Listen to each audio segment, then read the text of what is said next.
ከበላ በሌ በአልብኮ ወረዳ የሚተገበረው ባህላዊ የፍትህና የግጭት አፈታት ሥርዓት። ክፍል 1 መግቢያ።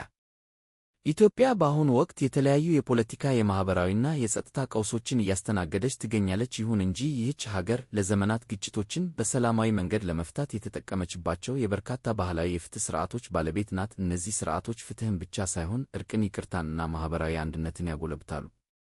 ዛሬ ከእነዚህ የባህል እሴቶች መካከል በደቡብ ወሎ ዞን አልብኮ ወረዳ ለብዙ ትውልዶች የተጠበቀውን ከበላ ወይም በሌ የተሰኘውን ባህላዊ የግጭት አፈታት ሥርዓት እንቃኛለን።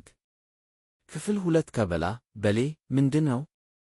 ከበላ ወይም በሌ በአልብኮ ወረዳ ለሚኖረው ማኅበረሰብ ከጥንት ጀምሮ የቆየ ባህላዊ የፍትህ ሥርዓት ነው። በማኅበረሰቡ ውስጥ የነፍስ ግድያ፣ የደም መቃባት፣ ስርቆት፣ የመሬት ወይም የቤተሰብ ግጭት እና ሌሎች ማኅበራዊ ችግሮች ሲፈጠሩ መፍትሔ የሚሰጠው በዚህ ሥርዓት ነው። በዚህ ሂደት አባሃጋዎች፣ አበጋሮች፣ የዕድር ዳኞችና የዘመድ ሽማግሌዎች ዋና ሚና ይጫወታሉ። ክፍል 3 ሽማግሌዎች እንዴት ይመረጣሉ? ማንኛውም ግጭት ከተፈጠረ በኋላ ቀዳሚው የሚደረገው የአስታራቂ ሽማግሌዎችን መምረጥ ነው። እነዚህ ሽማግሌዎች ሐቀኞች፣ ታማኝ፣ የሀገሩን ባህልና ሥርዓት በሚገባ የሚያውቁ ሰዎችን በቃል ማሳመን የሚችሉ ግለሰቦች ናቸው። በተለይም እንደ ነፍስ ግድያ ያሉ ከባድ ጉዳዮች ሙሉ በሙሉ በከበላ ሥርዓት ይታያሉ። ክፍል 4 የሽምግልና ሥነ ሥርዓት። ሽምግልናው በዶሪ በመቃብር አካባቢ ወይም በትልቅ ዛፍ ስር ይካሄዳል። ባለጉዳዮቹ ራሳቸው የመረጧቸውን ሽማግሌዎች በመጥራት በተወሰነ ቀንና ቦታ እንዲገኙ ያሳውቋቸዋል። የተመረጡት አባሃጋዎች ጋቢ ለብሰው ዘንግና ጭራ በመያዝ ወደ ሽምግልናው ስፍራ ይደርሳሉ። ይህም ሥርዓቱን ከፍ ያለ ክብርና ሥልጣን ያለው መሆኑን ያሳያል። ክፍል 5 የዳኝነት ሂደት።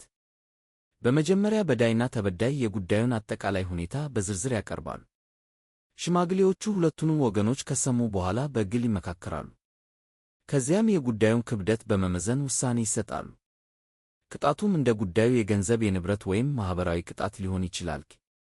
ክፍል 6 የበሌ ቃለ መሐላ።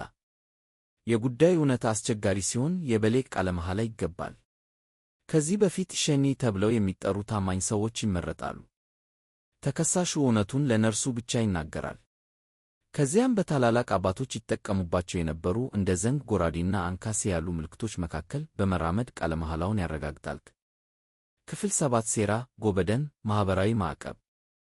አንድ ግለሰብ የሽማግሌዎችን ውሳኔ ለመቀበል ካልፈቀደ ወደ ዶሪህ በመሄድ ሴራ ወይም ጎበደን ይጠራበታል። ከዚያ በኋላ ማኅበረሰቡ ከግለሰቡ ጋር ማንኛውንም ማኅበራዊ ግንኙነት ያቋርጣል። ይህ ማኅበራዊ ማዕቀብ ሰውየው ወደ ሰላምና ወደ እውነት እንዲመለስ የሚያበረታታ ጠንካራ የሥነ ምግባር ግፊት ነው። ክፍል 8 ይቅርታና ጉማ። ጥፋቱን ያመነ ግለሰብ ድንጋይ ተሸክሞ በማኅበረሰቡ ፊት ቆሙ። ዘመዶቼ ሆይ በስህተት አጥፍቻለሁ፣ ማሩኝ፣ ይቅር በሉኝ በማለት ይቅርታ ይጠይቃል። ለነፍስ ግድያ የሚከፈለው ካሳ ጉማ በመባል ይታወቃል። ጉማው በከብትና በጥሬ ገንዘብ በመክፈል ይፈጸማል። ከዚያም ተበዳዩና በዳዩ በይፋ ይታረቃሉ። የተበላሸው ማኅበራዊ ግንኙነትም ወደ ቀድሞው ይመለሳል። ክፍል 9 መደምደሚያ። ከበላ ወይም በሌ የግጭት አፈታት ሥርዓት የፍርድ ሂደት ብቻ አይደለም።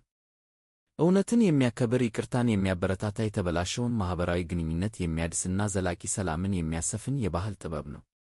ዛሬ ኢትዮጵያ ለምታጋጥማት ፈተናዎች መፍትሔ በመፈለግ ሂደት እንደ ከበላ ያሉ ባህላዊ የፍትህ ሥርዓቶችን በማጥናት በመጠበቅና ከዘመናዊ የፍትህ ሥርዓት ጋር በማጣጣም ዘላቂ ሰላምን ለማጠናከር ጠቃሚ አስተዋጽኦ ማበርከት ይቻላል። የባህል ጥበብ የትናንት ቅርስ ብቻ ሳይሆን ለዛሬና ለነገ ሰላም የሚመራ የጥበብ መንገድ ነው። አዘጋጅ ደቡብ ወሎ ዞን ባህል ቱሪዝምና ስፖርት መምሪያ